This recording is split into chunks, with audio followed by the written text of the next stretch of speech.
So I have a really big audition coming up next week and I've been practicing like crazy. So in this video, I thought I'd take you guys behind the scenes, explain my process, and share 7 tips that might help you make practice more effective, more efficient, and more fun. This is How to Music.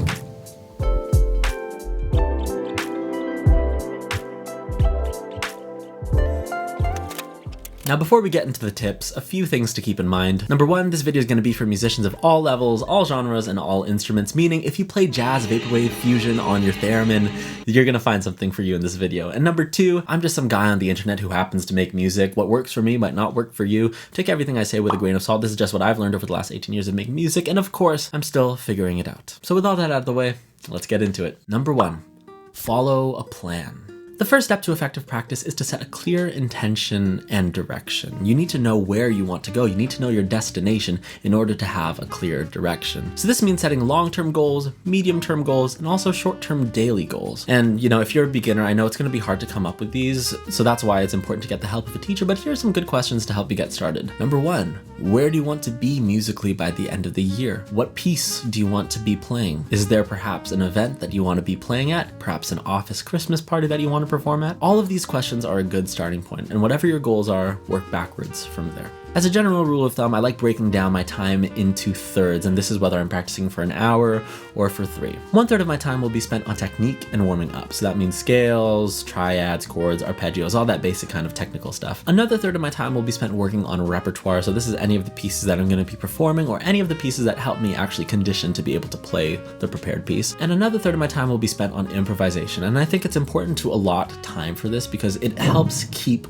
music fun, it helps keep it fresh, and also helps you improve your improvisation chops. Whether you're a classical musician, jazz musician, or you play jazz vaporwave fusion on your theremin, it's a non-negotiable skill and an important part of good musicianship. So now that we have the plan laid out, let's get to practicing some scales. 2, use a metronome, please. This is the most cliche thing that you'll ever hear from a music teacher, but it bears repeating. A good sense of rhythm, a steady pulse is absolutely fundamental to everything that you will ever do in music ever, period. What gets measured gets managed, and a metronome is basically a musical measuring tape. Here's how I use it myself. So let's say that I'm working on an E major scale. I'm going to take my metronome, which happens to be my phone in this case, and I'm going to set it to a comfortable tempo, in this case 120 BPM.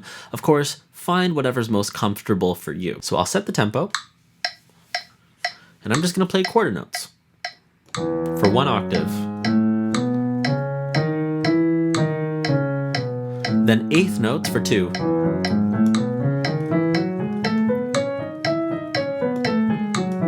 Then triplets.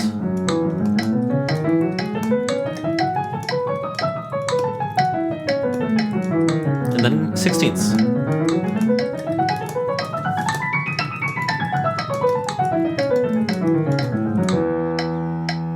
Now, if you're an advanced musician watching this, you're probably like, yeah, I already know practice with the metronome. However, here's an advanced technique. Instead of relying on the metronome to give you the beat and give you the time, you're going to generate it yourself and play against it.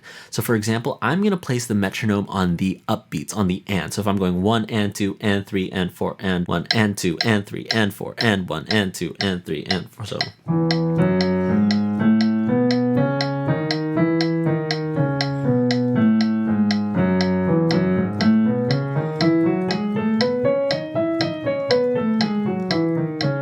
Another thing that you could do to play against the metronome is to actually, on this, take out some of the beats. So what I've done here is that I've turned all the other beats off and it's just going to tick once. And basically this 1 tick is going to be on beat 4. It'll make more sense when you hear it. So for example, watch this. 4, 1, 2, 3, 4, 1, 2, 3, 4, 1, 2, 3, 4, 1, 2, 3, 4, 1, 2, 3, 4, 1, 2, 3, 4, 1, 2, 3, 4. So all in all, a metronome is one of 2 super important tools. The other one being your phone's recorder. Number 3, record yourself. When you record yourself, you basically become your own music teacher, your own extra pair of ears, and you'll notice things in the recording that you actually didn't notice while you were playing. Now, I personally like using Logic to record myself because I use a Roland A88 MIDI controller, and when I record myself, it actually allows me to get a visual. So for example, if we're in Logic right now, I'm going to zoom in to what I recorded earlier. This is the opening riff of Overture. And right here, I can see, okay, these notes are like mostly synced up. This could be a little cleaner, right? That's synced up. That could be more synced up. This is synced up. this could be also better. But this one, whoa, big difference between the two Bs here, right? This one comes in significantly earlier than this one. And so when I play it, I'm going to pay extra attention to that, making sure that it's more synced up so I can have a cleaner and tighter performance. 4, expand your musical palette. Every genre can teach you something useful, so practice classical, pop, jazz, Latin, rock, R&B, vaporwave, jazz fusion on your theremin, anything that you can get your hands on. It's especially important to be a well-rounded musician. It's like, you know, if you were to go to the gym and only do upper body exercises and then have chicken legs. No, we don't do that here. We don't skip leg day, aka we don't skip classical day. Number 5, transcribe and imitate. Transcription is the process of listening to a record, playing it back, imitating it, and optionally writing it down. I'm going to talk about this at length in a future video because this is a topic that I could go on and on and on and on for hours about. However, here's a good place to get started. The first step, if you're an absolute beginner, is to train your ears. Now, I personally use Complete Ear Trainer. I'm not sponsored to say this, but it is the best ear training app that I've ever found. There's a free version and a paid version that takes you all the way from absolute beginner to advanced crazy ear training exercises where you need to identify, you know, really extended chords, different modes, melodic dictation, all that good kind of stuff. And the best part is it's all super fun and gamified. Like, I don't progress until I get 3 stars. It's one of those games, like if you're a perfectionist like me, you know. I actually use this app every day on the bus going to and from jazz school. It really helped me develop my ear and get a warm up before the day even began, and that's how I was able to stay on top of my ear training game and test out. It's absolutely amazing. You should go get it. 6.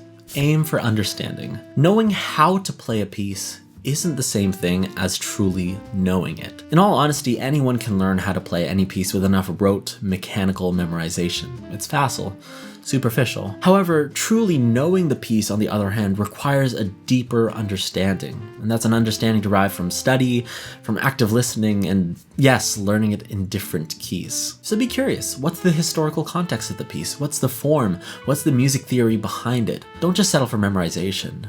Aim for understanding. 7. Play. Music is supposed to be fun, and I'm saying that for you, yes, but I'm actually especially saying that for me.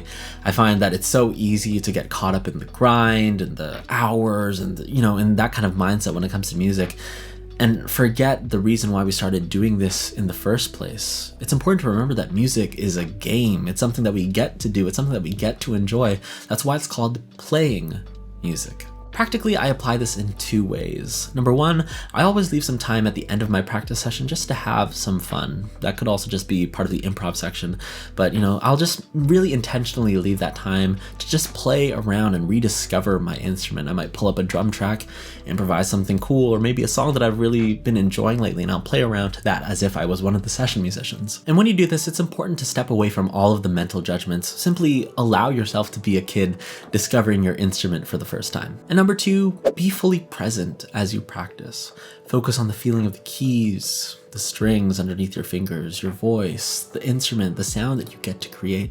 Be fully present with yourself. In many ways, that's why I love practice so much, because it really is a meditative thing for me. Like, when I'm fully in practice mode, the entire world just disappears and I'm able to focus exclusively on that. And it's a wonderful feeling of flow. So don't worry about the outcome. That's going to take care of itself. Just be fully wherever you are and enjoy making music. And while we're on that topic, bonus tip number 8, battle burnout. I'm going to be completely honest with you and say that these last 2 years have been a very interesting cycle of like, oh, I love music, oh my gosh, I'm going to do this forever, and then falling into a pit of burnout and then re-emerging, and it's a really vicious, constant cycle. I actually made a video about it, and what I've learned is that focusing on the outcome is the fastest way to burnout. I know that everybody wants to be great, every musician has their goals, I know I certainly do, but the problem comes when we start to focus more on the result, on the image of success, instead of the actual process. But as I've mentioned in a previous video, the goal isn't guaranteed. Only the struggle is. And so what I've learned is that instead of being enamored by the prospect of greatness and achievement, we need to fall in love with the process, the mundane, repetitive scales behind closed doors, because true greatness is found in the process.